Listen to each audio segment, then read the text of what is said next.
is Victoria Florence, working as speech therapist at Pinnacle Blooms Network, Asia's #1 autistic therapy center, Kakinada. ఈరోజు నేను discuss చేయబోయే topic వచ్చేసి pegboard. Pegboard వల్ల కిడ్కి ఎలా empower చేయొచ్చు, పెగ్బోర్డ్ యాక్టివిటీని ఎలా యూజ్ చేయాలి. లైక్ ఇక్కడ డిఫరెంట్ కైండ్స్ ఆఫ్ పెగ్స్ ఉన్నాయి. సో ఎప్పుడైనా కిడ్ని మనం ఏదైనా పెగ్బోర్డ్ తీసి ఫిక్స్ చేయమనగానే, పెగ్ తీసి ఫిక్స్ చేయమనగానే కిడ్ ఒకవేళ ఇలా తీసి ఇలా ఫిక్స్ చేయడం వల్ల కిడ్కి యొక్క అటెన్షన్ అనేది ఇంప్రూవ్ అవుతుంది.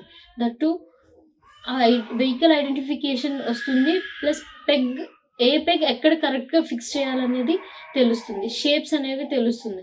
సో ఇది కార్. సో కార్ ఎగ్జాక్ట్గా ఇక్కడ పెట్టాలి, ఇది దీని ప్లేస్ కాబట్టి ఇక్కడ దీన్ని ఫిక్స్ చేయాలి. ఇన్ కేస్ కార్ తీసుకెళ్ళి రిక్షా ప్లేస్లో ఫిక్స్ చేస్తే అవ్వదు. సో కిడ్ ఒకవేళ లాజికల్గా థింక్ చేసి ఇక్కడ పెట్టిన తర్వాత ఇది మ్యాచ్ అవ్వలేదు కాబట్టి ఇక్కడ పెడితే కిడ్ యొక్క కాన్సన్ట్రేషన్ ఇంప్రూవ్ అవుతుంది, వెహికల్ ఐడెంటిఫికేషన్ తెలుస్తుంది, లాజికల్ థింకింగ్ అనేది కూడా కిడ్లో డెవలప్ అవుతుంది. సో ఈ రకంగా పెగ్బోర్డ్ యాక్టివిటీ వల్ల కిడ్ని ఎంపవర్ చేయొచ్చు. Thank you.